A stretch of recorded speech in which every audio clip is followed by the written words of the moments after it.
Good morning to all of you.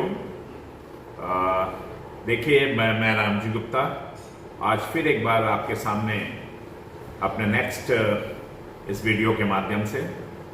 इससे पहले जो वीडियो गया है हमारा वो सीसीएस पेंशन रूल 1972 का पार्ट 1 गया है। Now today is the time for me to explain you part 2। Part 2 में जो आज हमने लिया है, पार्ट 1 में हमने लिया था pension, old pension scheme and family pension. Now today we would be touching commutation, gratuity, leave encashment and pension जो NPS न्यू पेंशन स्कीम या नेशनल पेंशन स्कीम। तो having completed 2 portions, that is pension OPS and family pension, now we are set to start with the commutation, gratuity, leave encashment and pension new national pension scheme और NPS। तो आइए आज ये 4 element लेकर के हम लोग जो है इस वीडियो को स्टार्ट करते हैं। और एक बार आपसे पुनः निवेदन करते हैं कि आप अंत तक वीडियो को देखिएगा और इसमें कम्यूटेशन के बारे में, ग्रेजुटी के बारे में, लीव इनकैशमेंट के बारे में और पेंशन जो है न्यू पेंशन स्कीम के बारे में जो है हाईलाइटर दिए हुए हैं। आपके अंडरस्टैंडिंग को क्लियर करेंगे और आपको एक्सपोजर देंगे इन चीज़ों के बारे में। तो आइए पहला देखिए, फर्स्ट पीपीटी आपके सामने है, कम्यूटेशन ऑफ पेंशन। अब what do you mean by commutation? ये सेंट्रल गवर्नमेंट एम्प्लॉय या जो सरकारी एम्प्लॉय जो रिटायर होते हैं उनको कम्यूटेशन वैल्यू मिलती है, तो उसकी एलिजिबिलिटी जो है, let us discuss. Every pensioner, eligibility माने जो एलिजिबल है, जो इसके पाने के हकदार है कम्यूटेशन ऑफ पेंशन के, यानी पेंशन का कुछ पोर्शन जो है, आप इसको एक देसी भाषा में कह सकते हैं कि सरकार के जो ये कर्मचारी हैं ये अपना कुछ पेंशन का पार्ट बेच देते हैं सरकार को और उसके 1-1 रुपए की वैल्यू है, मान लीजिए 40% पेंशन मैक्सिमम जो है कैन बी सोल्ड। और उससे फायदा क्या है? अब वो उतना पेंशन बेचने का फायदा ये है कि आपको तुरंत जो है लमसम जो है एक अच्छा सा अमाउंट मिल जाता है और उससे जो है आपकी लाइबिलिटीज वगैरह सरकार इतना ख्याल रखती है। देखिए, गवर्नमेंट जो है, सेंट्रल गवर्नमेंट एक बहुत जो है आइडियल एम्प्लॉयर है, कह सकते हैं हम। और आइडियल एम्प्लॉयर की वजह से वो ध्यान रखती है अपने पेंशनर की, जो हम सर्विस करके गया, मान लीजिए उनका कोई एम्प्लॉय भाई 40 साल, 35 साल, 38 साल उसने सेवा दी है, तो वो ध्यान रखती है सरकार की वो कुछ पेंशन का पार्ट बेच करके अपना कोई बेटी की शादी मान लीजिए अभी बाकी है, बेटे की शादी बाकी है, या मान लीजिए कुछ मकान बनाना है, अभी रहने की व्यवस्था नहीं, कहीं पर शिफ्ट होना चाहता है, अपने गांव जाना चाहता है, वहां पर कुछ कंस्ट्रक्शन कराना चाहता है, या किसी भी तरह से वो अपना जो रेस्ट ऑफ द लाइफ है वो ढंग से व्यतीत करे, इसके लिए गवर्नमेंट ने ये कम्यूटेशन का प्रोविजन किया हुआ है। तो कम्यूटेशन ऑफ पेंशन का मतलब एलिजिबिलिटी कैसे बनती है कि every pensioner is eligible to commute a percentage of his monthly pension for a lump sum payment. यानी जो कम्यूटेशन ऑफ पेंशन है, इसका तात्पर्य कि हर पेंशनर जो है अपनी पेंशन का कुछ पोर्शन, परसेंटेज, वो लमसम जो है पेमेंट ले लेता है, which is the commuted value of that percentage of pension. उस परसेंटेज ऑफ पेंशन की वो कम्यूटेड वैल्यू हो जाती है। मान लीजिए 40% अगर बेच रहा है तो 40% की कम्यूटेड वैल्यू इतनी हो जाती है। 20% बेच रहा है, जितना वो बेच रहा है उसका एक वैल्यू निकलती है। एन एम्प्लॉई और पेंशनर अगेंस्ट हुम डिपार्टमेंट और judicial proceedings are pending is not eligible to commute percentage of his pension till completion of such proceedings.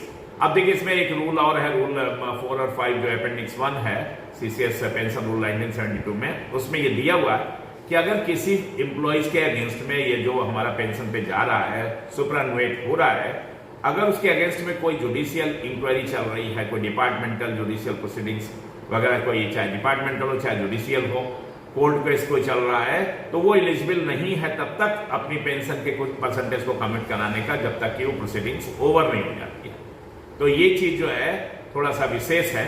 अब आइए, not exceeding 40% of monthly pension. मैंने आपको पहले बताया था कि मंथली पेंशन का 40% जो है आप कम्यूट कर सकते हैं। Any fraction in the amount offered for commutation will be ignored. अब इसमें कोई अगर फ्रैक्शन में कुछ आता है तो उसको इग्नोर किया जाएगा और बाकी जो है आपकी कम्यूटेशन वैल्यू जो है वो बन जाएगी। आगे आइए, 40% के बाद ये जानने के बाद कि ऐसा ऐसा जो है एलिजिबिलिटी और इतना जो है 40% बनेगा। नेक्स्ट देखिए, पीपीटी आपके सामने आ रही है। नेक्स्ट पीपीटी जो है वो है आपका कैलकुलेशन ऑफ कम्यूटेशन। अब कम्यूटेशन का जो कैलकुलेशन है वो कैसे होगा उसके बारे में हम लोग जो है चर्चा करेंगे। ये एक टेबल आपके सामने है, कम्यूटेशन ऑफ पेंशन। अब ये कम्यूटेशन ऑफ पेंशन जो है ये कितना वैल्यू है आपके पैसे, आपके रुपए की जो आप पेंशन का बेचते हैं, तो उसमें फैक्टर्स दिए हुए हैं और एज दिए, इसमें कई क्राइटेरिया है। एक है आपका एज है, उस पर कितना फैक्टर लगेगा। जैसे मान लीजिए 20 साल से लेकर के और ये जो है 40 साल तक, देखिए ये है, फिर 40-41 साल से लेकर के 61 साल तक, फिर 62 साल से लेकर के जो है 81 साल तक, मतलब इस तरह से जो है फैक्टर, क्योंकि आप पेंशन पर जाने के बाद भी आप कम्यूट कर, मान लीजिए आपने कम्यूटेशन वैल्यू नहीं कराई अपना और पेंशन, फुल पेंशन लेकर के आप चले गए, बाद में जो है आप सोचते हैं कि नहीं हम कुछ पेंशन बेच दें और कुछ उसका जो है कम्यूटेशन वैल्यू लमसम ले लें, तो वो ले सकते हैं। इसलिए एज देखिए ये वाली है कि मान लीजिए 75 साल के आप हो गए और कुछ बेचना चाहते हैं तो yes you can sell, no problem, if you are alive you can do that, even family can also do that. तो इस तरह का जो है एक प्रोविजन गवर्नमेंट ने बना के रखा हुआ है कि कम्यूटेशन जो है टेबल 1/1/2006 से जो एप्लीकेबल है वो ये है। अब आइए यहां से मान लीजिए हम इसकी 60 की फिगर लेते हैं। 60 साल में most of the central government employees they get superannuated at the age of 60 years. अगर आप 60 ईयर्स पे सुपरएनुएट हो रहे हैं then what is the value देखिए 8.287। ये फैक्टर जो है वो मल्टीप्लाई होगा आपका, और इस मल्टीप्लाई करके जो लमसम निकलेगा वो आपको कम्यूटेशन वैल्यू जो है दी जाएगी जब आप रिटायर होते हैं। आइए इसको और अच्छे से समझते हैं। एक नेक्स्ट देखिए कैलकुलेशन ऑफ कम्यूटेशन। अब ये कैलकुलेशन मान लीजिए एक एग्जांपल लेते हैं कि एक ऑफिशियल जो है रिटायर्स, मान लीजिए वो रिटायर हो रहा है विद ए पेंशन ऑफ ₹40,000 45,000, मान लीजिए 45,000 उसका जो है वो पेंशन है रिटायरमेंट में। The maximum amount that he can commute is 40% of his pension. अब 40% अपनी पेंशन को वो कम्यूट कर सकता है, दैट इज अब इसका 40% 45,000 का 18,000 होता है।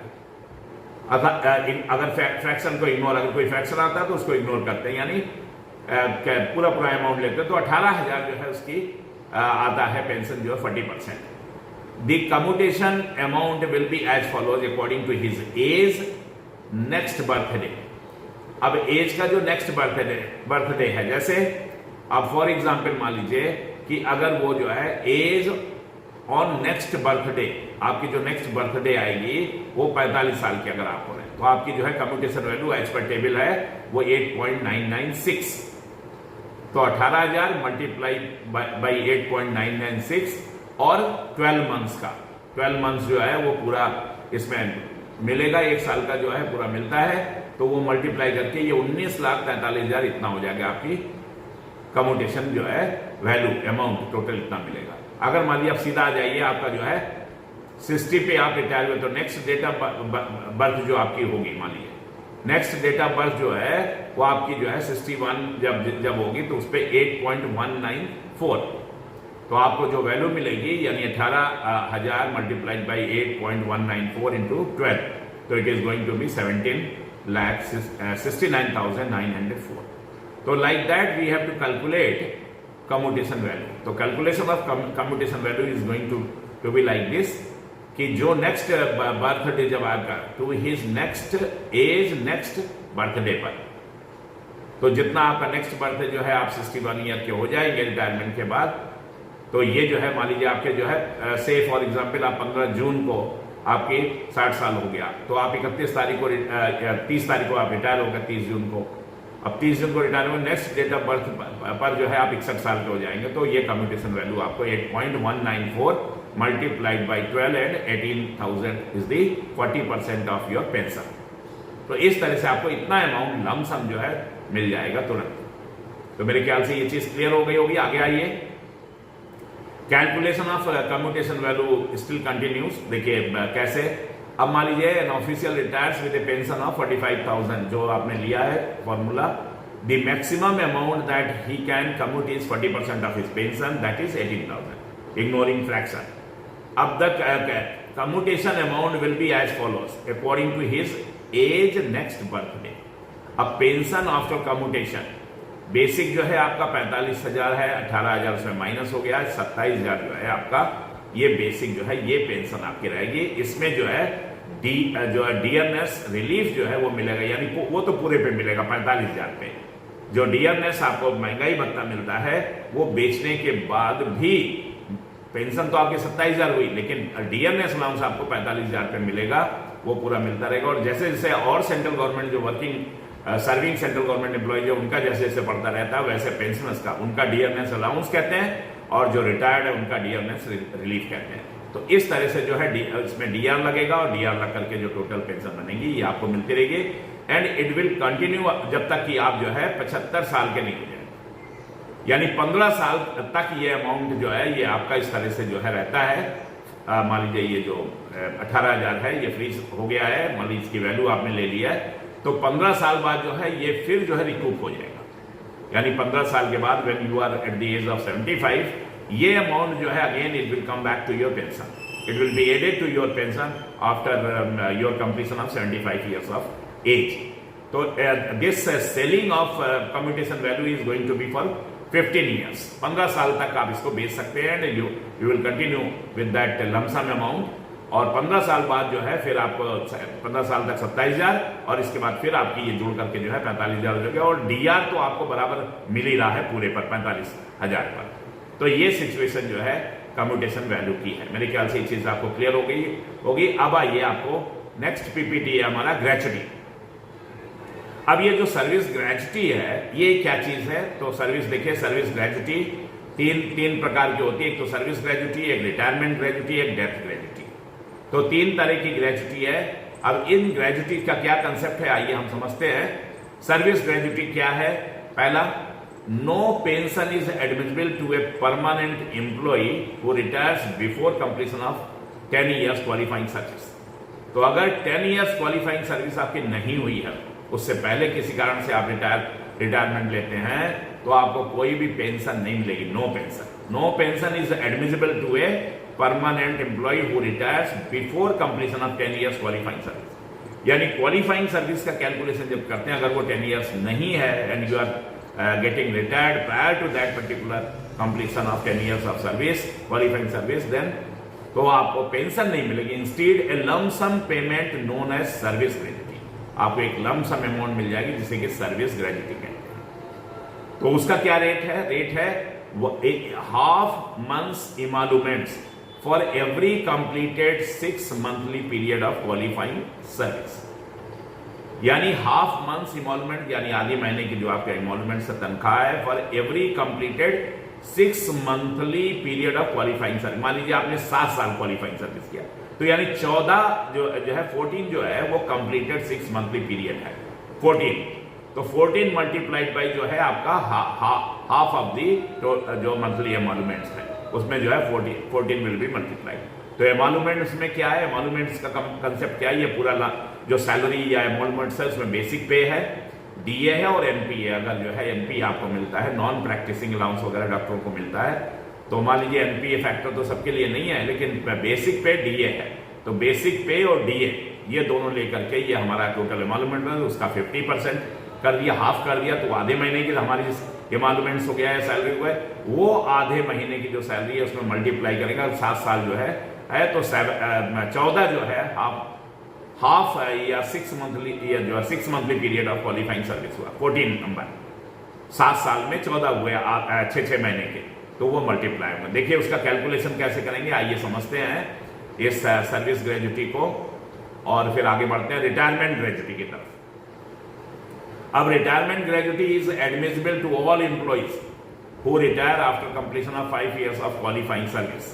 अब रिटायरमेंट ग्रेचुटी जो है वो is admissible to all employees who retire after completion of 5 years of qualifying service.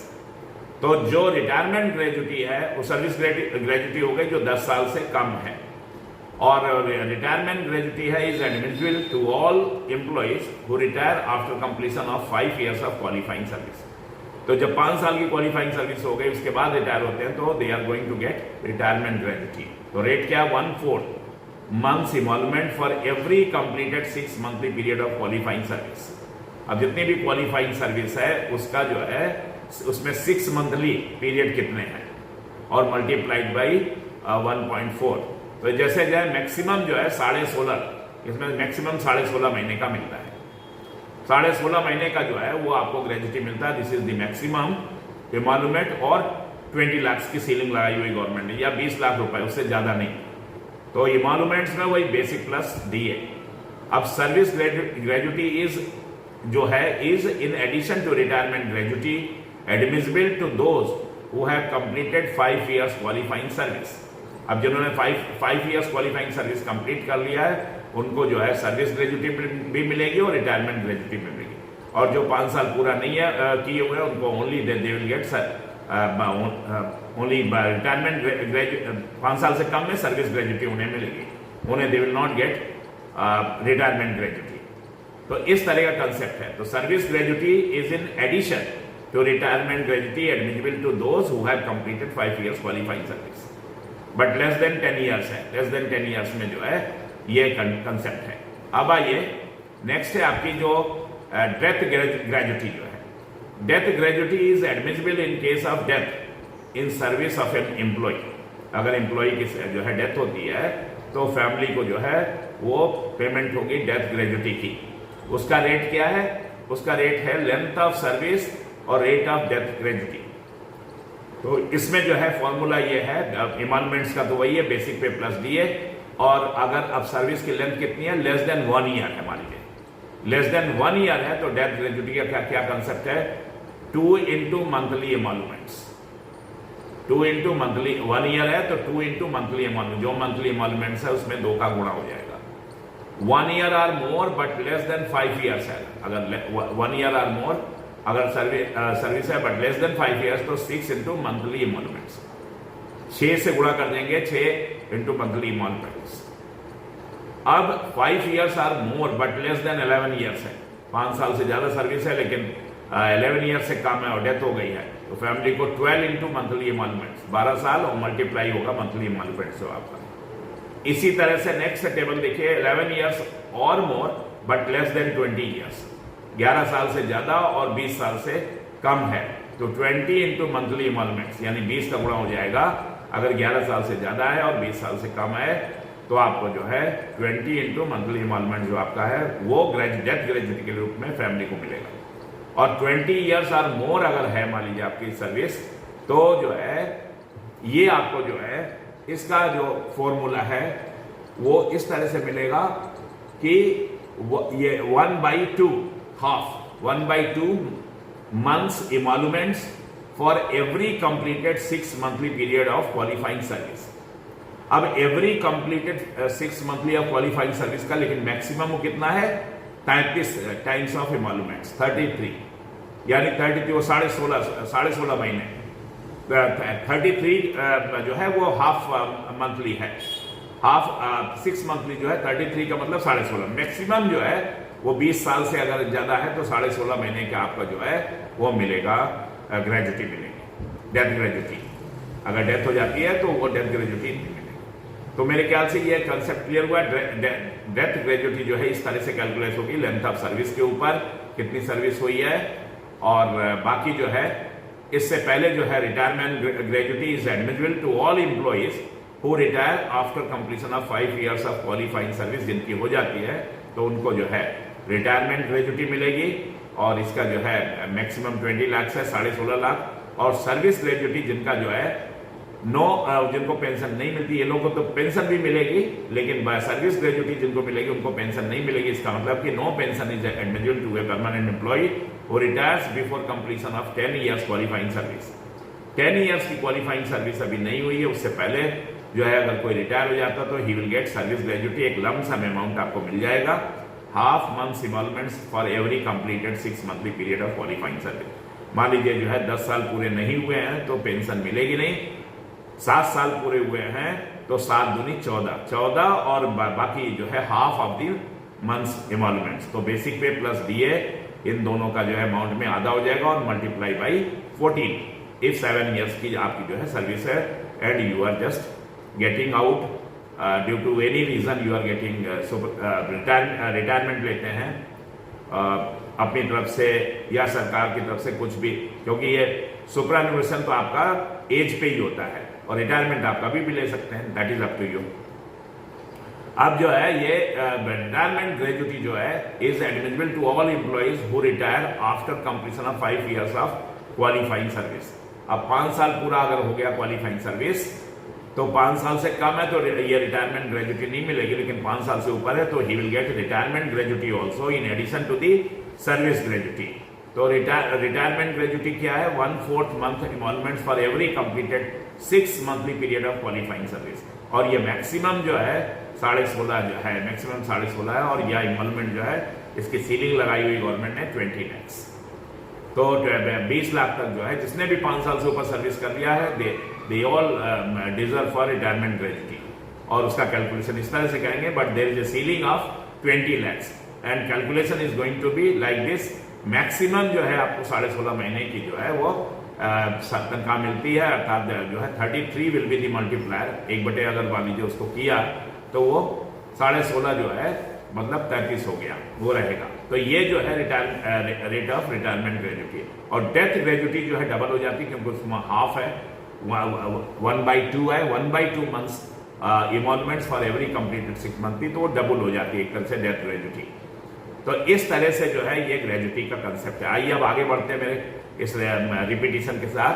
अब आइए कैलकुलेशन चलते हैं। देखिए डेथ ग्रेजुटी उस total qualifying service is 31 years and 9 months। मान लीजिए किसी की जो है 31 साल और 9 महीने की सर्विस है, तो डेथ ग्रेजुटी कितना नहीं होगा? उसका बेसिक मान लिया हमने 60,000 है और डीए हो गया। और तो कैसे कैलकुलेट करें? देखिए 31 ईयर और 9 महीने हुए हैं, तो 31 साल में अब हाफ कितने हुए हैं? 62 जो है आधे साल हुए हैं, यानी 6 मंथली जो पीरियड है वो 62 है। और 9 महीने तो 6 महीने का एक और हो गया, और जो 3 महीने है उसको एक मान लेते हैं, तो इस तरह से उसके 64 जो है इस तरह से ये 64 की फिगर आ गई मल्टीप्लायर के रूप में।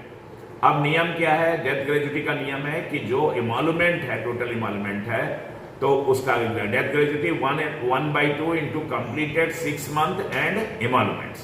तो 1/2 इंटू 64 ये कंप्लीटेड है 6 month।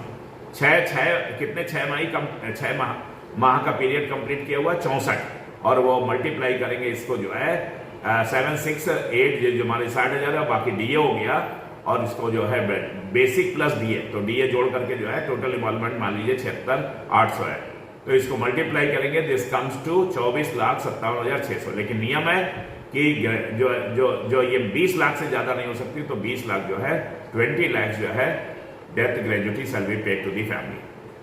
क्लियर हो गया ये कैलकुलेशन? आइए अब जो है हम बात करेंगे इनकैशमेंट ऑफ लीव की। अब देखिए रिटायरमेंट पे एक और एलिमेंट है जो इनकैशमेंट ऑफ लीव का है। Your leave is going to be encashed. ये भी गवर्नमेंट ने एक प्रोविजन बनाया हुआ, अगर आपकी 300 दिन की छुट्टियां जो है अर्न लीव जो है, अर्न लीव अगर 300 दिन है तो उसको आप इनकैश करा सकते हैं। तो अब उस इनकैशमेंट के लिए जो नियम है, ये भी at the time of superannuation, लेकिन जो है ये आपको इनकैशमेंट का प्रोविजन है। Encashment of earn leave, the authority competent to sanction leave should automatically grant lump sum cash equivalent of leave salary admissible for the number of days of earned leave and half pay leave at the credit of the employees on the last day of his service subject to overall limit of 300 days। यानी आखिरी दिन जो है service के, जो last day है employees का, उस दिन जो है 300 दिन, मैक्सिमम 300 दिन का अगर अर्न लीव है तो वो आपको इनकैशमेंट होगा। अगर आपके पास 300 दिन नहीं है, मान लीजिए 200 दिन है, तो 200 दिन तो अर्न लीव है, और हाफ पे मान लीजिए 400 दिन है। तो अब 400 दिन हाफ पे का मतलब ये नहीं कि 200 दिन अर्न लीव है तो उसमें से 200 इधर से 100 बन के आ जाएगा, नो।